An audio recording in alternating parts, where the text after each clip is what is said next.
What a hot solo. All right, for the last 5 years, my next guest has co-starred on the hit show The Practice, which airs Sunday nights at 10 on ABC. Please welcome Kelli Williams.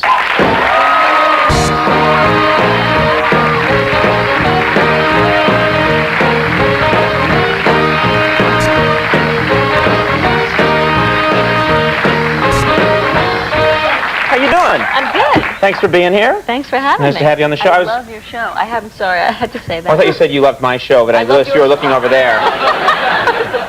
So I stay up I was turned away when you said I love your show, and I was going to go, well, thank you. I see. I try to go to sleep. No, that's okay. You need your sleep. I do have TiVo, so now I will TiVo it or replay no, that's it not necessary. No? Please, we'll get you transcripts. Okay, we'll mail them to you. Thank you. Yeah. You can read all the embarrassing things that happen here. You know, speaking of Brien, I was reading up about you today. Yeah. In preparation for our interview, this oral exam I'm giving you right now.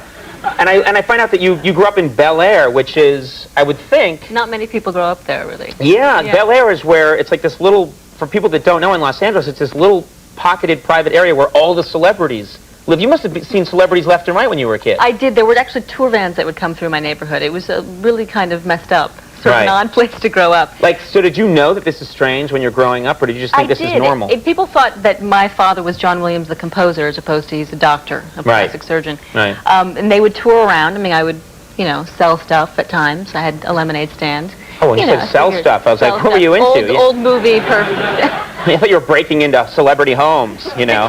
Here's Johnny Carson's lamp. Did you see Johnny Carson when you were a kid? I would see him occasionally. Larry Flint was catty corner to me. Johnny Carson was on the other corner. Wait a minute, back up. Larry Flint of Penthouse Magazine fame lived across. That must be so weird as a little kid. Like, that's where Larry Flint lives. Well, I didn't really know what he did, but and there was a lot of construction when he moved in, and then he would shoot centerfolds in his front yard, and my brother would get up on the roof with binoculars.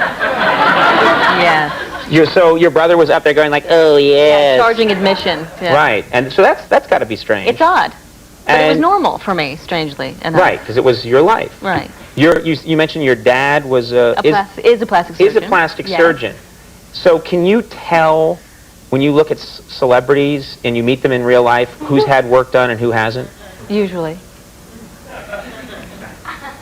Well? Well, I don't think you've had any work done, but I do like the wig. It's nice.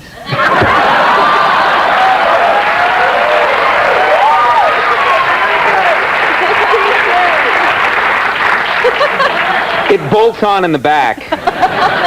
It is the fakest looking real hair I've ever seen. Must be strange. Actually, for a long time, when we did the show, you can tell the interview chair is a little forward of that chair. Mm-hmm. Yeah. And Andy Richter, sidekick for many, many years, had this great angle on celebrities. He'd look back here and he'd tell me afterwards. He'd see the scar? He'd see the facelift scar. Oh. So a lot of times during the interview, Andy would just kind of check out and he'd lean back. And afterwards, you can see, like, we'd go to commercial and it'd be like, oh, yeah, Kenny Rogers, Yeah. Did I say Kenny? I didn't say Kenny Rogers, no. No, I was using him as an example of a random celebrity. He was my neighbor, too.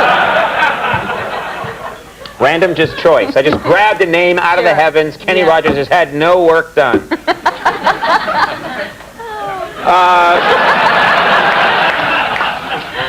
You also went to Beverly Hills High School. Hi, I did for 3 years. Now, I always read about Beverly Hills High. The rest, a lot of us I just went to normal, Brookline High. Yeah. We never saw anybody famous or anything. You go to Beverly Hills High, I always think of it as like Beverly Hills 90210. Like there's a bunch of famous people running around. You're all have long sideburns and drive Camaros. And named Luke or whatever his name was. You're all in your late 50s. What? We had... He fought honorably in Korea. I want to remind people. What was it?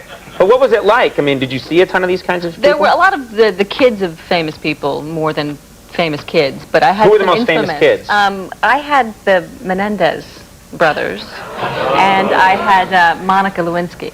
I went to school with her as well. You went to school with Monica Lewinsky? I did. Do you remember, were you friends with her? I knew her. She was in the drama department, as was I. And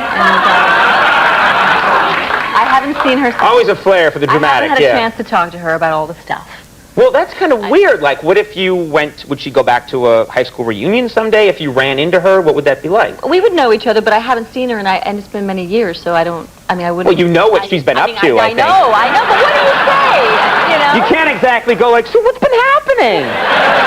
You meet a fellow, you know what's going on. I mean, come on, it's so weird to know that much about somebody.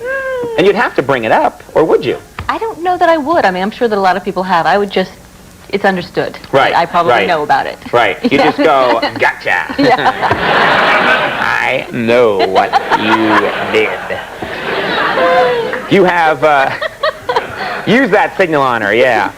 You have 2 kids, is that right? I have an 11-week-old who's backstage. 11-week-old? Yeah, Wow. a little baby. You have your own entourage here. I do. An 11-week-old. And I have a 3-year-old. Now, I've always heard, I don't know, and it was certainly true there were 6 of us in my family. We were constantly fighting and battling each other for supremacy. I lost. But I'm curious if they're jealous of each other, because I've heard that when you know, that a 3-year-old, if an 11-year-old suddenly comes into the picture, 11-month-old, they're worried, they're anxious, they're afraid that this new child is going to take all the attention. Well, he was a little worried. He thought, and then when she didn't go away and she was sticking around, he started to like her and slobber on her and stuff.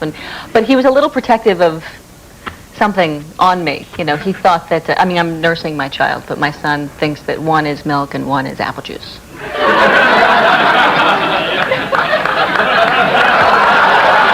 I didn't let him find out. Yeah. Oh, if that were true. Yeah.